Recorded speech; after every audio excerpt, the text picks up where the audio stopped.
The most fun moment at work. Oh, it is when we are winning something. When you decided, when people said this is the most stupid thing to do in this world, and everybody told us that we can't succeed in this, and they said it's a bullshit idea, and then we prove it and we win it. I think that to me has always given me a very big high. It looks a bit strange because no, it is not about arrogance.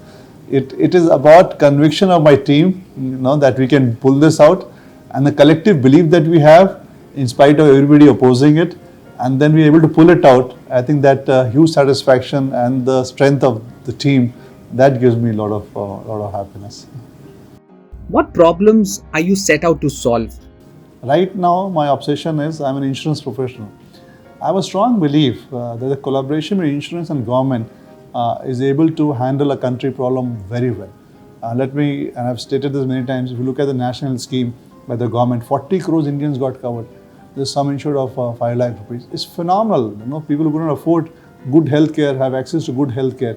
It's going to increase their life expectancy, their dignity to such a large extent. If you look at the crop insurance, over 90% claims is the average claim for about a 5 years period. Phenomenal reach out to farmers at the root level with high efficiency and with complete money getting transferred to people from a government subsidy perspective.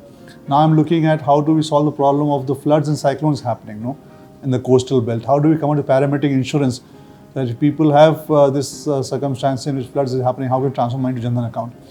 Then I'm also looking at the pandemic problem. I don't think it's this coronavirus pandemic is now once in a lifetime event. I have this belief every decade you're going to have a virus. We already hear about the UK strain now coming through. Now, in the pandemic, if I look at it, what are the biggest problems? Migrant laborers. If I look at people losing jobs, which led to the economic recession, people were afraid, the EMI is not being there, recovery happening, all the economy going downturn. Then you can't be doing shutdown for every two years, once in a decade. No, you can't be leading a life like this of such a lot of uncertainty. And that is what, So these are the big problems that I want to solve for my country. And as an insurer, I think I'm very lucky that I get an opportunity to participate in solving such problems for the country. And these are just what I'm solving and thinking about right now. But every time I come up with something different, which has to be solved. What are the biggest challenges you have faced to date? Many, Vikram. I think the first, if you ask me, when we're setting up a Bajaj Insurance Company in the year 2001, that time, I think the first time private players were allowed in the Indian market from insurance company perspective. Even people who knew me were not ready to trust the company for placement of their business. So we would go make lengthy presentations, talk about it, and they would say, come back after some years when you guys become big.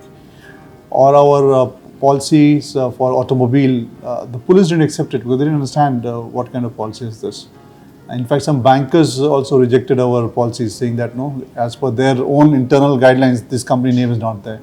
So imagine you leave a stable job, you join a startup, and nobody is accepting your policies. And how do you fight it out, struggle it out, and how do you emerge as one of the leading insurance companies in India with the largest distribution in just about 19 years' time? It's been an amazing part of the struggle and learning also. What makes Bajaj's culture so unique? I think it is, if you look at any startup, people will be very close, and then if it becomes successful, they still remain very close. But when it's big, then at times that culture gets lost, and then it becomes very silo, and people become very, very focused on what they're doing.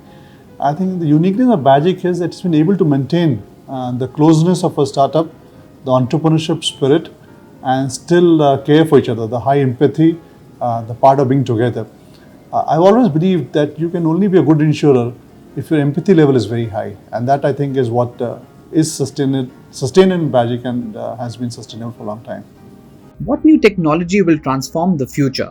The technology transforms, Vikram, it is the human attitude. Technology is a tool. I believe artificial intelligence, machine learning will bring a lot of enhanced competence, enhanced superpower you may use for the humankind. Now, how do they use it for betterment of humankind or for destruction? I think that is what is more critical. The human attitude is what transforms, It has done in the past, it will do in the future. Technology will be tools to assist that.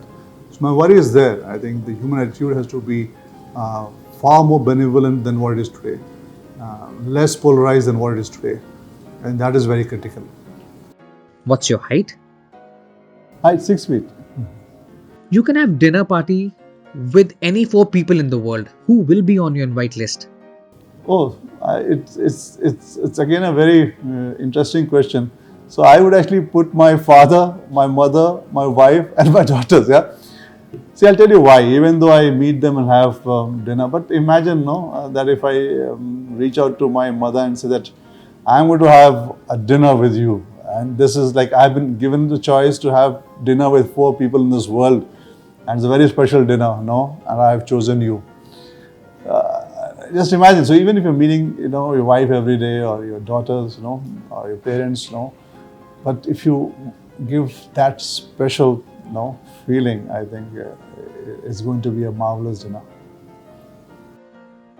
What are the two things that you would want to put on your bucket list? No anger.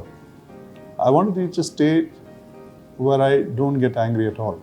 That is something which I'm working on, and I see an improvement. From being somebody who would lose cool very fast to over time. So I want to reach a stage where I don't get angry at all. That is the first thing. The second is a compelling attitude of being helpful to people. Compelling attitude, which means that every moment of my life, I should be able to make a difference to people, be of use to people, be solving something which makes a difference to people. I think if these two I can achieve, I'm on the journey. To some extent, I can say yes, but yes, still a long way to go. How would you rate your karaoke skills on a scale of 1 to 10? -10. So I think God has given me a lot of stuff. Two things. I can't blame God. I think I may not have practiced enough. I can't sing. So it is like when everybody is drunk and the pub owner can't get people out of the pub, then they get me to sing. I think then people leave the pub. I think that is how it is. I'm that bad.